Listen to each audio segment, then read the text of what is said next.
Ensuite, vous êtes passé à un palier supérieur qui est l'action coordonnée en rencontrant des gens qui vous ont intégré dans des organisations qui n'étaient plus ce cercle amical. Voilà. Alors là, si vous voulez, en 1944, peu de temps avant le débarquement, où là, si vous voulez, les groupes se sont formés sous la responsabilité d'un encadrement qui était peu important. Il y avait très peu de cadres de l'armée qui encadraient les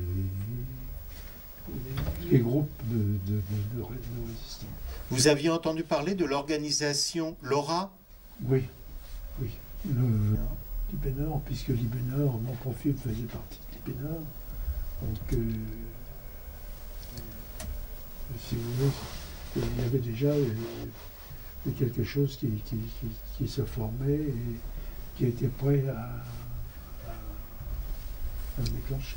Mais les structures légères que vous avez rencontrées appartenaient plutôt au FFI? Non, au FTP, au FTP. Oui, FTP, excusez-moi. Au FTP, parce que on arrive à la période de 1944, là, entre la période de débarquement et la création des maquis. Oui. Alors, cette période, si vous voulez, ça a été l'acheminement des armes, la distribution des armes, mais qui n'a eu lieu qu'une dizaine de jours avant l'insurrection générale. Hein. Donc, pour moi, j'étais donc avec un groupe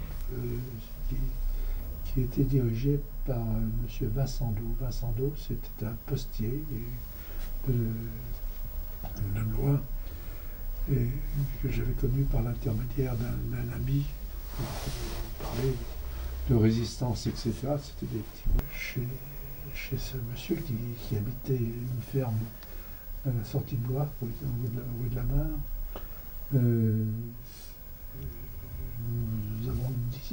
Nous avons une dizaine de jours, si vous voulez, pour manœuvrer les armes, les dégraisser, parce qu'ils arrivaient tout dégraissés, et avoir la notion de se servir de ces armes.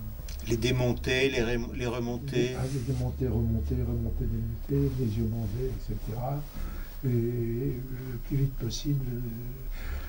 Et on arrivait quand même à démonter, remonter le percuteur d'un fusil mitrailleur en moins d'une minute.